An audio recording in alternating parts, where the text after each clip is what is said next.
సాధారణంగా ఈ పంటలేసుకోండి అని సజెస్ట్ చేయడం ఓకే. కానీ మేము చెప్పిన పంట వెయ్యకపోతే తీవ్ర పరిణామాలు ఎదురుతాయని హెచ్చరిస్తే రైతులు తిరగబడతారు. ఇప్పుడు నల్లబర్లి పొగాకు గిట్టుబాటు రావట్లేదు కరెక్ట్. దాన్ని చెయ్యొద్దని రైతులకి చెప్పాలి. లేదు రైతులు అయినా మేము సేద్యం చేసుకుంటాం అంటే ఏదో కాగితం రాసేయండయ్యా మేము కాగితం ఇస్తాం దాని మీద సంతకం పెట్టండి. రేపు ఈ పొగాకు పండించినా అమ్ముకోవడానికి ప్రభుత్వంతో సంబంధం లేదు. మేమే డైరెక్ట్‌గా అమ్ముకుంటాం. మాకు ప్రభుత్వం దీని నుంచి మేము ప్రభుత్వం నుంచి ఏమి ఆశించట్లేదని దాన్ని రాసియమంటే రాసిస్తారేమో వాళ్ళు.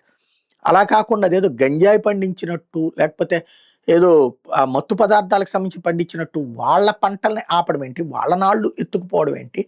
రచ్చ చేసింది ఇది ప్రభుత్వం చేస్తున్న తప్ప, వ్యవసాయ శాఖ చేస్తున్న తప్ప ఆలోచించుకోవాలి. తాజాగా ఏదైతే పత్తిపాడు దగ్గర నల్లబర్లి నాటుతుంటే పోలీసులు, రెవెన్యూ, వ్యవసాయ శాఖ అధికారులు నిర్దాక్షిణ్యంగా లాక్కెళ్ళిపోయారంటూ కన్నీళ్లు పెట్టుకున్న వినలేదు, బ్రిటిష్ వాళ్ళ రాజ్యంలో ఉందంటూ నల్లబర్లి సాగు చేసిన రైతులు చంద్రబాబు ప్రభుత్వం నిప్పులు జరిగారు. మాటల తోటాలతో గుంటూరు జిల్లా వ్యవసాయ శాఖ అధికారులపై ప్రశ్నల వర్షం కురిపించారు. గుంటూరు జిల్లా పెదనందిపాడు మండలం వరగాయనలోని ప్రభుత్వం నల్లబర్లి పొగాకు సాగు నిషేధించిన కొందరు రైతులు సాగు చేశారన్న సమాచారంతో జిల్లా వ్యవసాయ శాఖ అధికారి ఎం పద్మావతి, గుంటూరు ఏడీఏ ఎన్ శ్రీనివాసరావు, మార్కెట్ మేనేజర్ నరసింహారెడ్డి, తహసీల్దార్ హెనాప్రియ, ఇతర అధికారులు బృందం బుధవారం గ్రామంలో పర్యటించి నల్లబర్లి పొగాకు సాగు చేసిన వరగాని, గోగులమూడి గ్రామాల రైతులతో మాట్లాడారు. నల్లబర్లి సాగు మీద నిషేధాజ్ఞలు అయినా ఎందుకు సాగు చేశారని రైతులు ప్రశ్నించారు. గవర్నమెంట్ మాకేం చేసిందని ఆంక్షలు విధిస్తుంది.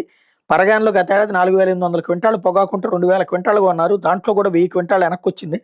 చివరి వరకు పొగాకును కొంటామని మంత్రి అచ్చెన్నాయుడు చెప్పిన ప్రభుత్వం కొనలేదని రైతులు గుర్తు చేశారు. దీనికి స్పందించిన మార్కెట్ మేనేజర్ 20,000 టన్నులు కొన్నామని చెప్తే రైతులు అభ్యంతరం వ్యక్తం చేశారు. ఎంత ఉంటే అంత కొనమని ప్రభుత్వం చెప్పింది, కానీ కొన్నది ఎంత 20,000 టన్నులే కదా, దీనికి అంత కొన్నాం అని చెప్తే సరిపోతుందా అని నిలదీశారు. ప్రస్తుతం మేము సాగు చేసిన 50 ఎకరాలకు మా తిప్పలు మేము పడతాం, ప్రభుత్వాన్ని మేమేం అడగమని రైతులు తెగేసి చెప్పడంతో ఇదే విషయాన్ని కలెక్టర్ చెబుతామని అధికారులు చెప్పారు. మరోవైపు అది పీక్కి వెళ్ళడం అన్నది ఇక్కడ ఇంపార్టెంట్ అయింది.